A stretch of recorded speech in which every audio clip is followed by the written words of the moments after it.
Scottish cinema is surprisingly difficult to define. Have you seen a Scottish film?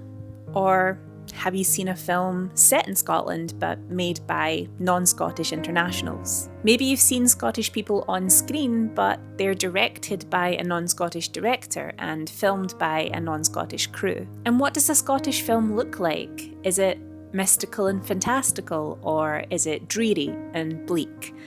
We actually have a word for that. It's dreich. I'm a huge film fan and a Scottish filmmaker, and I'm going to get to the bottom of all this now. But before we begin, in the comments, let me know what's your favourite Scottish film.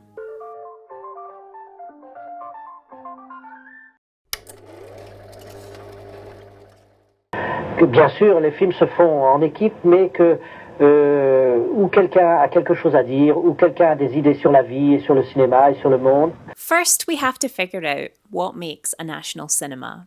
When I tell you this is a French film and this is a Korean film, what assumptions does that conjure up? And what makes it from that country?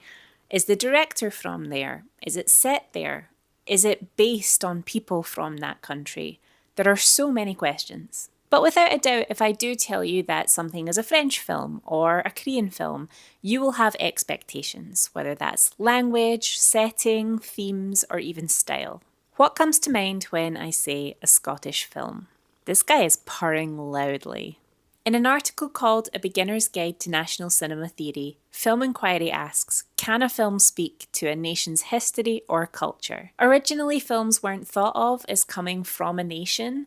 They were silent, they had no language, so people didn't think, oh, this came from a certain place. It was universally enjoyed, and if there was any text in the intertitles, it could very easily be translated. It didn't really set any sort of identity. In Imagined Communities, Reflection on the Origin and Spread of Nationalism, Benedict Anderson argued that the arrival of talking pictures created national cinema.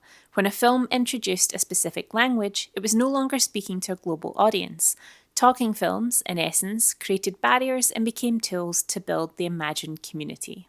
On first reading that, I thought it was a bit silly to assume that you can't just translate a film and allow someone else to understand it in their own language. But what he means is that there are all sorts of cultural things going on within film that may not be picked up by other people, that come through in the language and more. And it goes into the stereotypes that we use on a day-to-day basis and the story that we build around a nation's culture. So let's take South Korea as an example.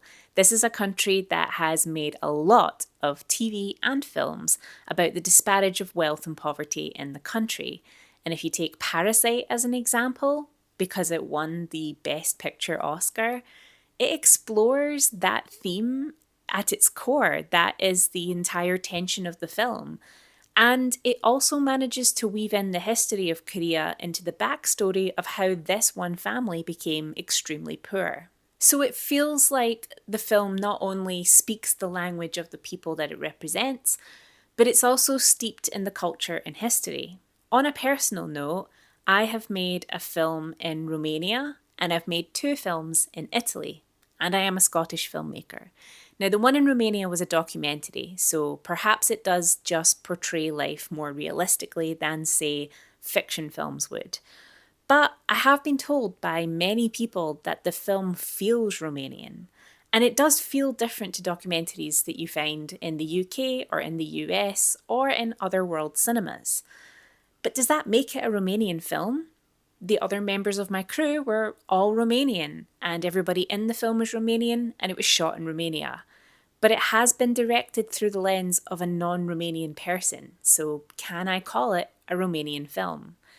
On the other hand, the films I made in Italy are not Italian at all.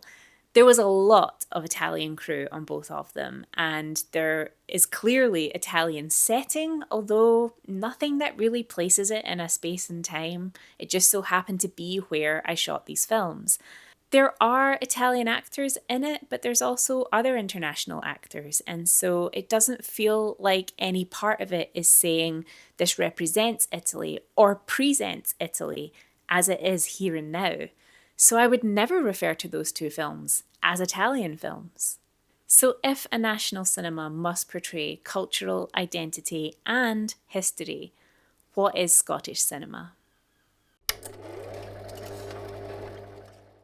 We've been kind of ring-fenced into making only two different sorts of movies. On the one hand, you can make movies about crime or heroin dealing, or you can make boneheaded romantic movies about hills and glens, often with guest appearances by Nessie or Greyfriars Bobby. There are a lot of Scottish films that focus on myth and fantasy, and Scotland's history is castles and folklore and battles and feudalism. Lots of these stories are told by non Scots, and that's okay. But to take as an example, Braveheart, the story of the real life warrior William Wallace, was told by a US film director and a US film producer. It was made with US funding and it starred some Scottish actors, but very famously used non Scottish actors in the lead roles. I don't dislike Braveheart at all. Actually, I think it's really strong and I would recommend you watch it, but it's brutal. It's 3 hours long and it's really, really grim. And I can forgive it for not being super historically accurate because honestly, history is sometimes kind of boring and lots of things happen, but not necessarily in a way that makes you care. So, yes, films have to do a little bit of creative embellishment to make things more interesting. But I don't feel that Braveheart represents Scottish cinema, and I don't think that it represents Scottish identity. Whether William Wallace in real life was brave and bold and larger than life or not is irrelevant.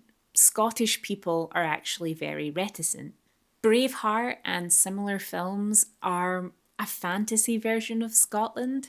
The real Scotland, which has been through language attrition and the banning of clans, the banning of tartan, humiliation, made to feel the butt of the joke, and just all round suppression, has actually led to a nation that feels like an underdog. And I'm not looking for pity, but that is generally the vibe here. And that leads nicely into the other strong category within Scottish film, which is kitchen sink drama. Kitchen sink drama is the name given to any sort of drama that centres on social issues and working class people and their everyday struggles with poverty and day-to-day life. Ratcatcher, Red Road, Ned's, Beats, even Trainspotting. Again, these films are not bad. I love most of these. I would watch them any day. But they are a representation of the most depraved parts of Scottish society. Drug taking, fighting, sectarianism, Ned culture, class struggles, living in poverty. Usually these films use a lot of Scots language and that's great because it is in use in day-to-day life all the time. I don't make it through a day without using some Scots words or hearing some Scots words, so it makes total sense that they're in use constantly. However, they're heavily featured in these moments of depravity and to convey a sense of people who have very challenged living conditions. And unfortunately, that does make people feel that in real life, using that language is a signal of your own depraved lifestyle. It's hard to explain, but a lot of people in the UK would associate Scots with the underclass. And that kind of segues into another category of Scottish film, because it's the complete opposite of that, which I like to call British Scotland. British Scotland is twee and uses a little bit of Scots, but only the funny words like haver and hod your reisht. It's sunny for some ridiculous reason and it's clean. It's bright and every little annoyance is met with an eye roll. I think it's most exemplified in the film Sunshine on Leith, which is a musical based on the music from the Proclaimers. And I call this category British Scotland because it has the polish and the safeness of a Paddington or a Wicked Little Letters. Again, they're not bad films, it's just that they are very safe. There's no risk in making a sunny, everything's fine, even the ugly parts film. And it does nothing to actually portray the culture that it takes place in. I think one of my lights just went out. The final main category of Scottish film is the identity crisis, and I personally find this one very relatable. There's a lot of documentary in this category, but there's some fiction too. Scottish filmmakers right now are exploring who they are, and they're often doing that with international collaboration. If you take a look through Screen Scotland's list of made in Scotland productions, many of the titles deal with identity and belonging. Now, if you're watching this video, you've probably heard of After Sun, a film by Charlotte Wells. It's set in the 90s and takes place on a holiday that she went on with her dad, and it's the last time they ever saw each other.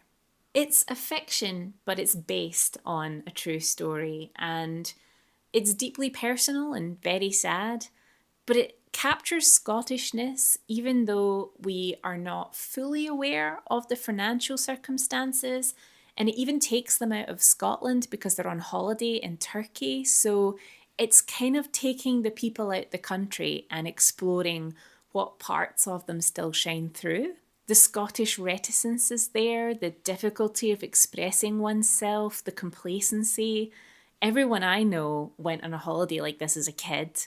Everybody did these things, and I had a video camera just like the one they use in the film. So even though it's not a Scottish actor, although we love Paul Mescal, and it's not set in Scotland, it's set in Turkey, and they don't use a lot of Scots language, it still feels very Scottish.